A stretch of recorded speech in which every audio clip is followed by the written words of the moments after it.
Hey everyone, I'm Adam Haritan from Learn Your Land, and in this video I'm going to teach you how to properly identify and locate trees where the morel mushrooms grow. Now if you're unfamiliar with morel mushrooms, these are among the world's most prized edible fungi. They typically grow in the spring, and they don't grow directly on trees, they grow from the woodland floor, but they are associated with various and pretty specific tree species. And if you understand where the morel mushrooms grow, if you understand their tree associations, you're going to have a much easier time finding your beloved morel mushrooms, rather than just blindly walking through the forest, hoping to stumble upon or trip over a patch of morel mushrooms. That might happen, but if you understand their habitats, you have a much easier time finding them. So in this video, we are just going to be focusing on tree identification rather than morel mushroom identification. We're not going to talk about morel mushroom identification or their lookalikes. We're going to be focusing on tree identification and the specifics of these trees, what you're looking for when you're looking for morel mushrooms. And we're going to look at examples of good trees to look for versus bad trees to look for. For example, when you're looking at elm trees, should you be looking for living elm trees, dying elm trees, dead elm trees? What do these things even look like? We're going to look at some specific examples in this video. Also, we're only going to be focusing on 3 trees in particular. Yes, I'm very aware that there are over a dozen different trees that morels are associated with, but whenever you look through the field guides, you routinely come across these trees. And if you're just getting started into morel mushroom identification and harvesting, these are definitely good tree species to look for. So stay tuned, I know you're going to learn a whole lot. Let's take a look around here and find some of these trees that are associated with morel mushrooms.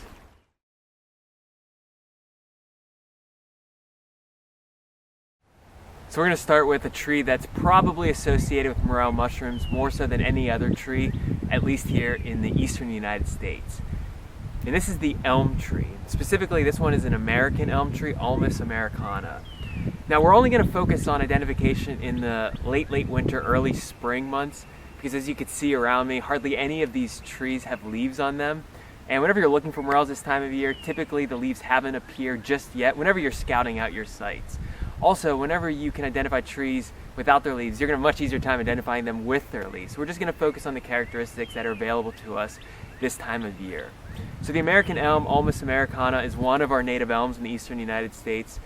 We have other native elm trees, and we have some invasive elm trees as well, and you can find them under a variety of elm trees, but we're mainly going to focus on Ulmus americana.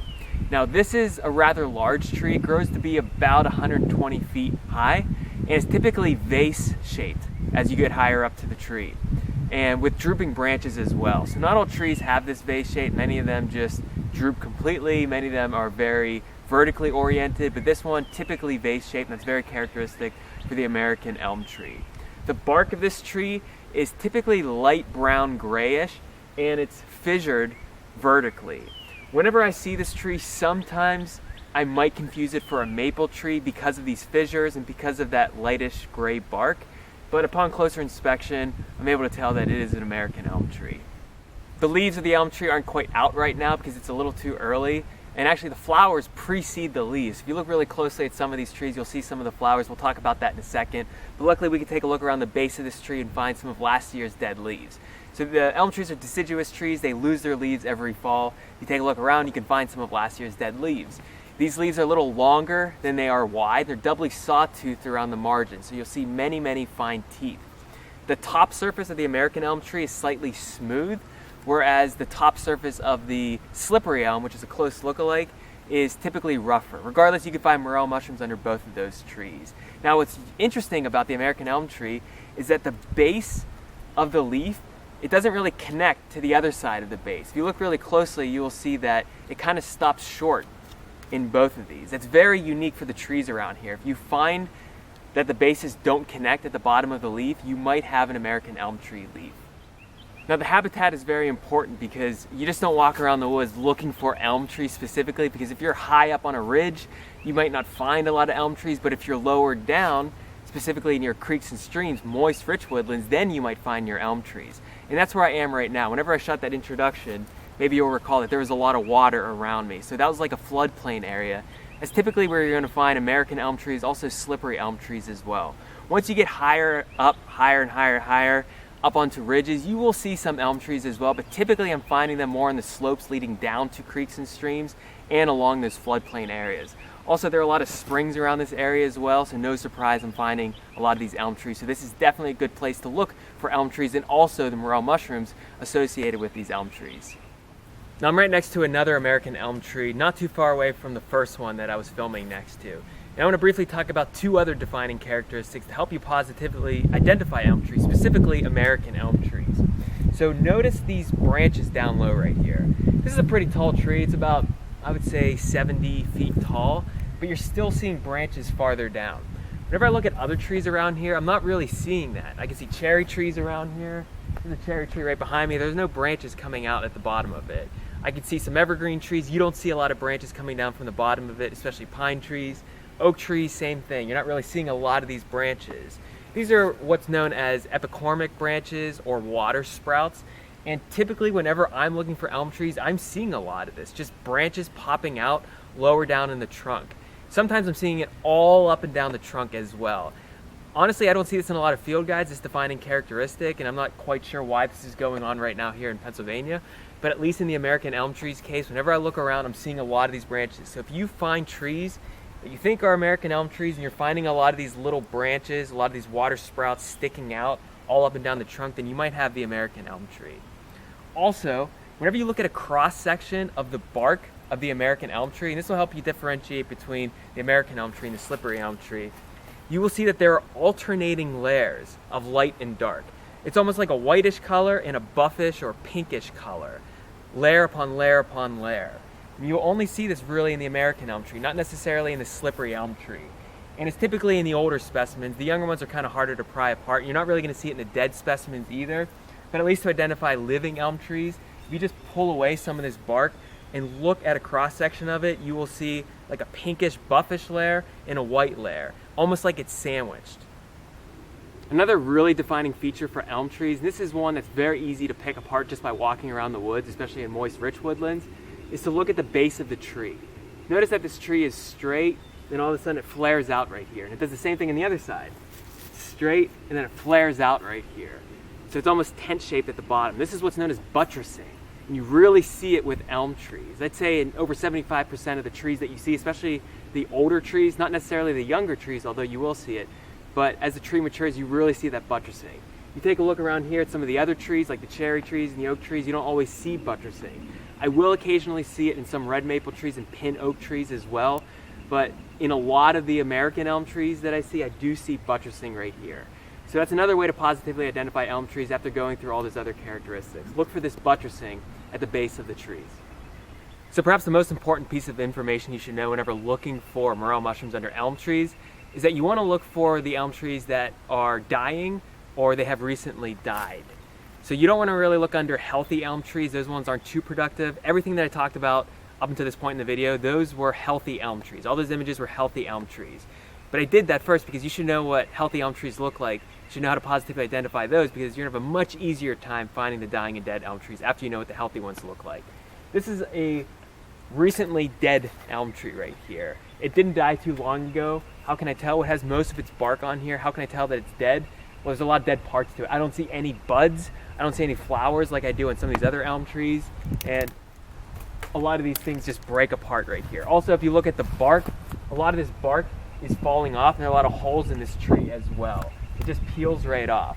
But it's not completely debarked. So this is probably a good tree to look for because this one looks like it has recently died.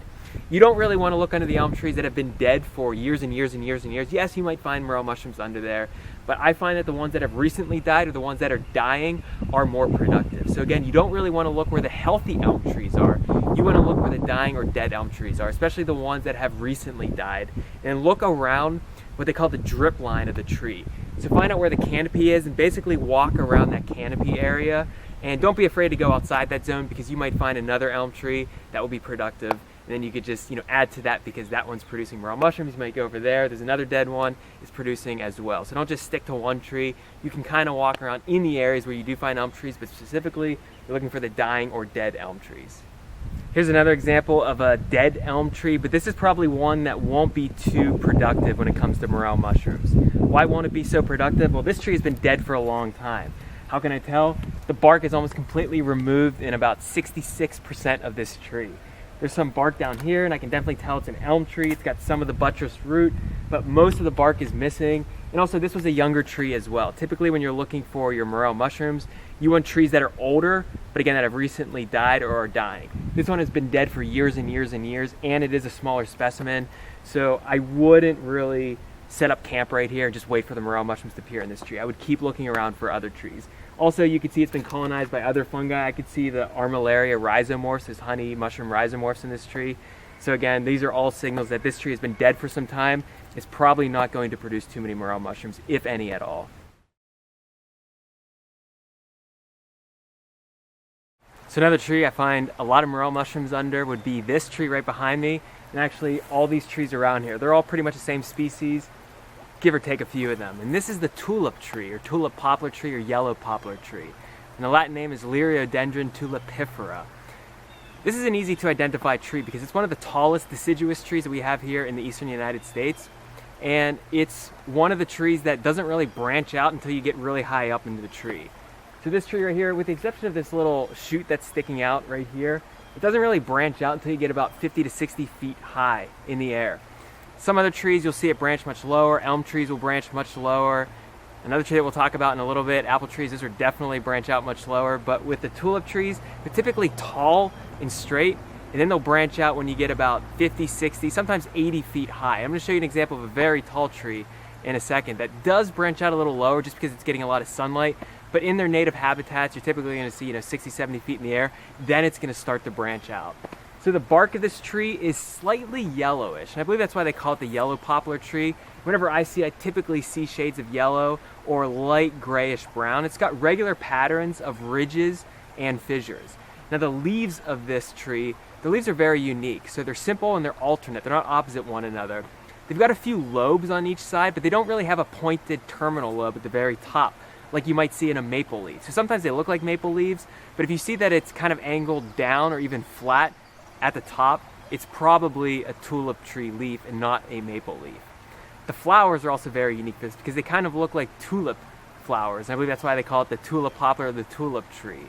So it's kind of yellowish, greenish with orange splotches in it. And oftentimes you don't see them because they're so high up in the canopy because these trees can grow pretty tall. But if you find a specimen that's much shorter, then you can appreciate how beautiful these flowers look. Then the flowers turn into fruits known as chimeras. This is another key identifying characteristic. Whenever you look into the canopy, especially in the late fall into winter, you often see these candle-like structures persisting up in the canopy. These structures contain the chimeras, which are the fruits that will eventually float away and then hopefully sprout into a new plant, at least from the tree's perspective. But you often see these candle-like structures persisting even in December, January, February. Right now I'm not seeing a whole lot of them, but you might find some of the chimeras, those fruit structures, all around the forest floor around these tulip trees. The habitat for tulip trees usually includes rich, moist woodlands, and you're not really going to find them in very, very young forests or very, very, very old forests either. It's typically a middle succession species that'll inhabit forests that were maybe logged a couple decades ago that are finally regaining their stronghold in this land. And so I'm finding it along the stream right here, but typically I'm finding it farther up on the hillside in well-drained soils, and there aren't a lot of springs in that hillside, so it's mixed in with other hardwoods up there, like ironwood trees, oak trees, and some maple trees as well. So here's another tulip tree, Liriodendron tulipifera. This is a much, much, much larger specimen. Look how big this one is right here. This one has been here for many, many, many decades. And as I mentioned before, it doesn't branch out that high because it's getting a lot of sunlight right here, and this was probably cleared many, many decades ago. This was one of the first trees to inhabit this area. So it's going to branch down a little lower, but still, this is what the bark is going to look like as this tree matures. Now this is a good tree to look for morels under because unlike the elm trees, you want to look for living tulip trees. At least that's where I tend to find my morel mushrooms, under living tulip trees. This is a living tulip tree, and this is a living large tulip tree. And typically the larger, the better. Those other ones that are behind me, they're typically smaller trees, and so I might not find as many morel mushrooms under those trees as I would this tree. And I'm seeing mushrooms pop up under here already. So this is probably a good area to look for my morel mushrooms. So here's another example of a good tulip tree that I would consider looking under for morel mushrooms. The reason I like this tree is because it's large. Now it's not as large as that other tree that we saw. That was kind of an anomaly here in Pennsylvania, at least in this area where I'm filming, but it's much larger than those first trees that we talked about. So Notice that this tree doesn't have any branching until you get very high up, and it's got the yellowish bark with those regular patterns of ridges and folds. Now when you're looking for morel mushrooms under tulip trees, you typically want to find the morels whenever the leaves are only about 1/4 of an inch big. Once they get a little bigger, once the flowers appear, it's probably too late to find your morel mushrooms. But as long as the leaves are about 1/4 of an inch or smaller, that's definitely a good time to find your morel mushrooms. So last but certainly not least, we're going to take a look at apple trees. And it seems that morel mushrooms have an affinity for apple trees, especially old abandoned apple orchards. Why would that be? Well, it seems that morel mushrooms really like alkaline soils, at least certain species of morels do.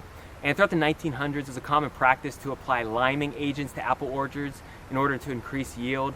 Liming agents like calcium carbonate to neutralize the acidity in the soil. It seems like morel mushrooms really like that new induced alkalinity. So that's why you can typically find them in old abandoned apple orchards.